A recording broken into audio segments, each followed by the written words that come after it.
All right, guys, hopefully you can see this. This is the Webb Absolutism in Russia YouTube video today. Hopefully you can see the screen. I guess you don't really need to see me. And what we have in Russia, absolutism in Russia is a little different than anywhere else, for the simple fact that Russia is so far away from everyone else in Europe. The long distances from the European capitals, coupled with part of the year it is frozen in. You can't get to Russia. There's no warm water port to come and go. So a lot of European royals view Russia as part of Europe just out of courtesy. They really could care less. And so Russia is different politically as well. They're still tied to the old idea of feudalism. And the problem with Russia is their nobles, a group of guys known as boyars, are afraid to lose their power. So anytime Russia tries to make progress, the boyars reach up, they grab Russia by the ankles, and they pull it back underneath the water. It's just how it goes. And so, when we last left off, Ivan the Terrible caused a bunch of chaos. And at the end of his reign, Russia is left into a thing known as the time of troubles. It's political chaos in and around Russia. And a group of Russian nobles near the end of this will get tired of the chaos. It'll last a good close to 30 years, from 1584 to 1613. Russians will choose a 17-year-old guy not much older than you guys, Michael Romanov, as the next Tsar. And Michael Romanov, the 17-year-old, will found a dynasty called the Romanov dynasty that will last up until the Russian Revolution in 1917. At the end of World War I. And it is Michael Romanov and his next few successors that bring stability and centralized governmental control to the entire country. So they're going to do a great job. They're going to bring some modernization to this whole idea, to this whole country. I got some knuckleheads running around out there, kind of distracted me. I'm sorry. But when it's all said and done, part of what the initial Romanov dynasty is going to do is going to be a positive for Russia, although they do it in kind of a violent way. And the country is still recovering from this impoverished, what we call time of troubles. The boyars were very difficult to work with as they were afraid of losing power. The other group was the Russian bodyguard, the Russian secret police, known as the Streltsy. And those two groups, vying constantly for power, will cause a lot of chaos in and around Mother Russia. And so, in 1682, there is a pair of twin boys. Both are 10 years old. One is Ivan, and the other one is Peter. Both boys will be co-rulers of the throne. But there's a lot of intrigue and assassination and attempt in and around the young boys' lives in Russia. Very similar to Louis XIV growing up. So in 1682, Peter, the younger of the two twins, is ruling with his weaker older brother Ivan, and they cling to a very, very, very fragile throne that is being guarded and protected based by the Streltsy. And the Streltsy can turn on the twin boys at the drop of a hat. And both Peter and Ivan's, as I said, ascension to power was surrounded by bloodshed and violence. And then in 1689, something happens when Peter is murdered. A lot of people, when Ivan is murdered, a lot of people think Peter was either behind the murder or committed the murder himself. So in 1689, Peter is in control of all of Malaysia.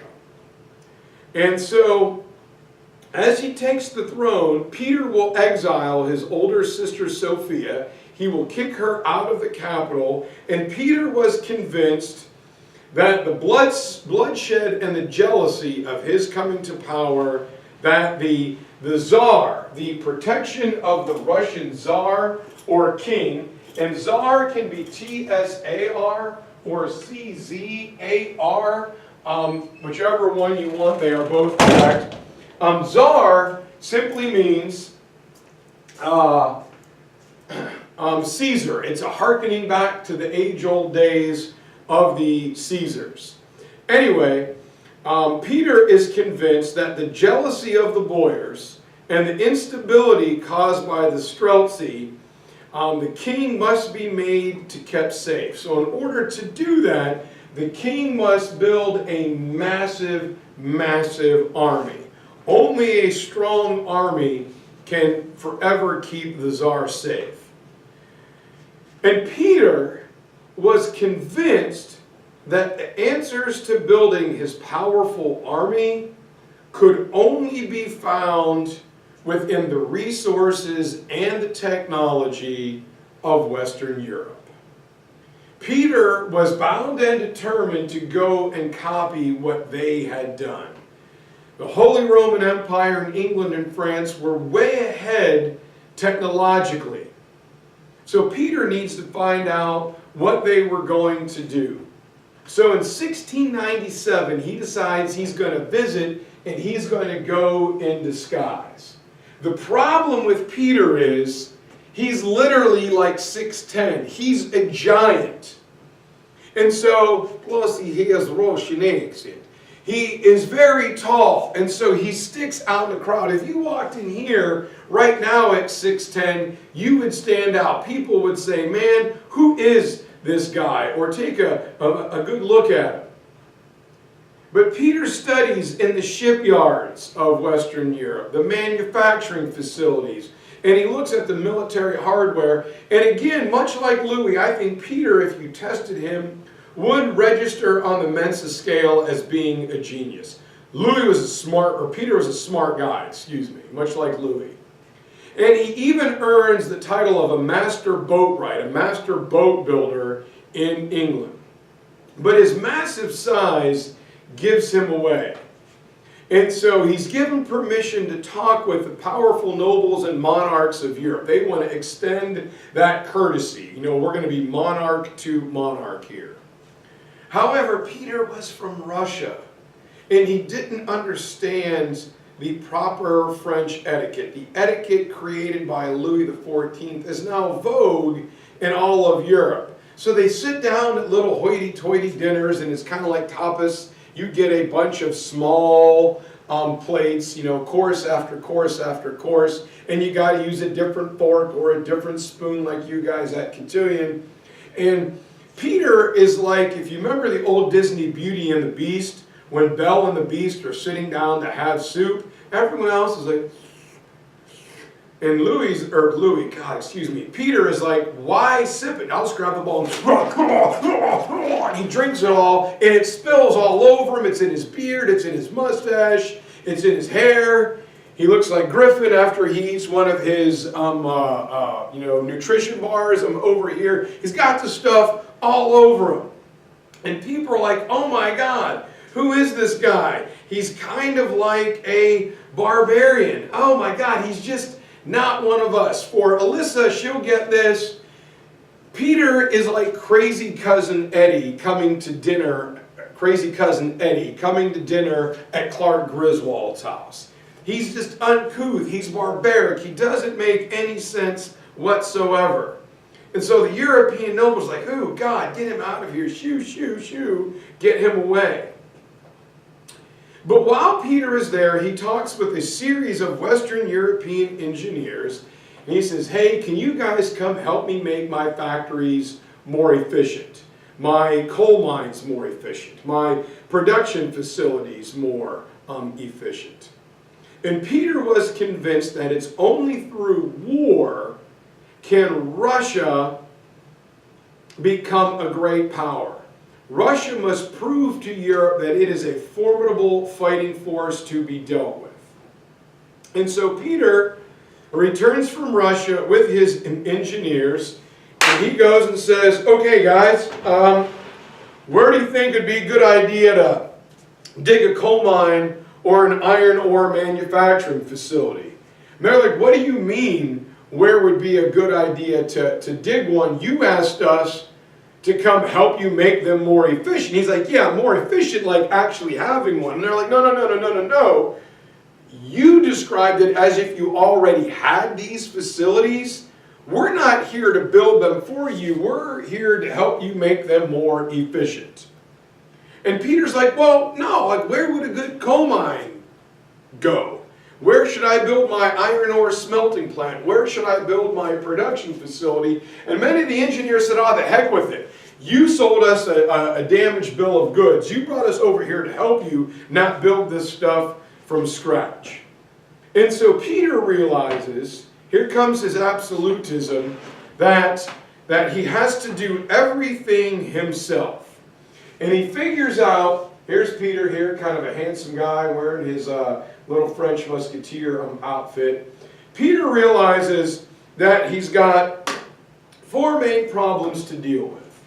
Number one, how to tame his boyars and the Streltsy, how to buckle them to his will. Secondly, how to achieve control of the Russian Orthodox Church. Got to control the hearts and the minds of the people, just like we talked about in the spread of Islam. Number three, how to centralize his government and make it efficient, how to streamline the efficiency of his government. And number four, he's got to develop some type of industrial economy in Russia. Russia has got to be able to produce something. It's got a lot of natural resources. He just has to find a way to put them all together.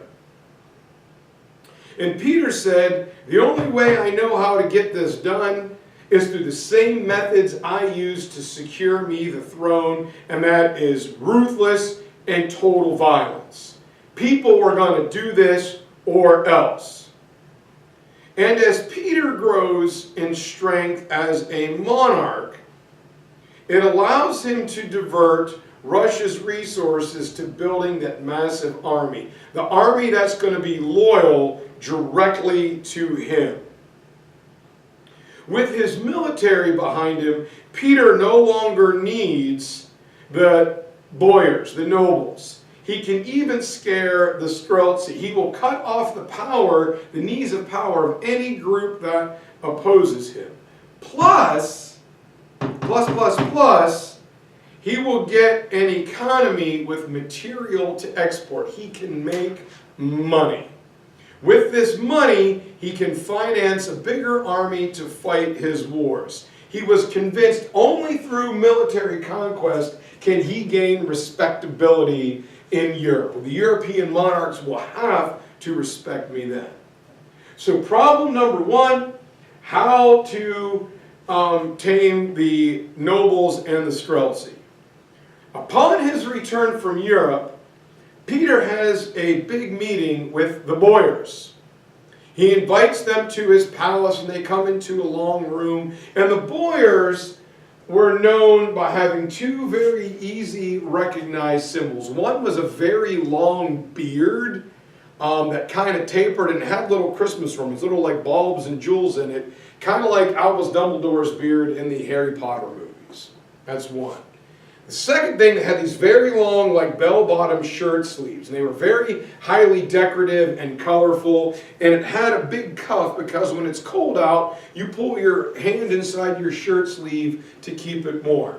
So the boyars were known by their long beards and their very brilliantly colored tunics that they wore. While they're in the middle of dinner, Louis has his boys, his army shut the doors, And he says, I hear you guys were causing trouble. Well, I'm here to tell you I don't need you. And he grabs a pair of sheep shears and he grabs the beards off of some of the boyars and cuts them off. Then he grabs their shirt sleeves and gives them a yank and rips off the symbols of their authority. Without their beards and their fancy shirt sleeves, the boyars are told, you are just like everyone else. You will now serve me.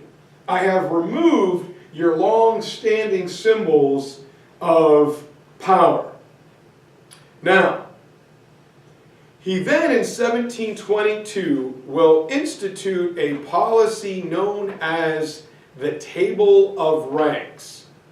And what the Table of Ranks will do is it will connotate your social privileges and your power with your military rank. General, colonel, major, captain, lieutenant. The higher up on the rung you go, the more social privileges and power you have. Plus, these are guys who know Peter. They know how he wants things done, and there's a very swift, efficient chain of command. Your social position and your privileges come with it. It's no longer your noble position that matters. It's your military rank. But the higher your rank and the greater your responsibility, here comes the Spider-Man complex, the better you are required to do things, the higher the standards were for those individuals. Second up, we have Peter's bodyguards, the secret police, the Streltsy. He treats them even more harshly. He heard that while he was over in Europe, there was talk of a coup. So he has 2,000 of his Streltsy come out in front of the royal palace. And while they're there, his army shows up, and Peter grabs his sword and says, boys, I heard some of you wanted to rebel when I was gone. Whoosh! And he goes around and he starts lopping off the Streltsy's heads. 1,200 of his Streltsy were beheaded, his secret police. And Peter says, leave their frozen bodies here so people know this is what happens when you mess with me. And keep in mind, the guy is 6'10". He's a giant. He's scary. And so, this is how we are going to do things, people. Like it or else. The next thing that he does is he tries to achieve control of the Russian Orthodox Church. And Peter treated the church with the same aggressiveness and violence almost that he did the nobles. But his goal was to avoid problems with them. The local priests and the local bishops, if they got angry at his ideas of westernization, they could undermine him. If they spoke out against the way he was trying to bring Russia into the modern age, it wouldn't work. So to prevent the clergy from opposing his Western plans, he doesn't remove the patriarch of the Russian Orthodox Church, but he creates a new position. The patriarch was like the Pope of the Russian Orthodox Church, and Peter places a buddy in charge called a synod, S-Y-N-O-D. It was one of Louis's buddies, a lay person, not a religiously trained person at all, but a lay person. And this person was appointed by Peter to govern the church directly. So the church becomes a part of Peter's governmental bureaucracy. They had to do what he said. With his synod in place, Peter controlled the church, what the church said, what the church sermons were going to be, and with that, they couldn't speak out his ideas on Western reforms. Next, he organizes his government, and this, I think, is pretty smart. Peter was terrified that when he went into a room and asked a question, he would not get a completely honest answer. A lot of guys simply just wouldn't listen to him, or they were afraid to say something that might get them in trouble with their boss. So Peter adopts a Swedish style of government called the college style. And what he said is, you have no department head, you have no vice president, you have no manager, everybody is equal. And Peter, much like the other absolute monarchs, wanted a very, very, very small cabinet and ministers, so he could stay hands-on and talk to them every single day. He keeps the numbers small. Peter's ministries were taxes, foreign affairs, the military, and the Russian economy. 4 ministries. And so when he had a meeting and he came in and said, people, give me your ideas. Since everybody was equal, there was no superior, no inferior, he thought he could get good, honest answers. People were much freer to express their opinions instead of when there was a department head. When you have a boss, you don't want to make him look bad, so you don't really say what you think. But now everybody's free to express their opinion. No one person was inferior or superior to another. And Peter hoped that this would rejuvenate his bureaucracy. This would get things going. And everything was geared to making money to support his large army. And the last thing Peter needed to do was to create some type of industrial economy. Peter sought to control the economy, and he gears it towards his military. And the easiest thing to do there is to manufacture iron.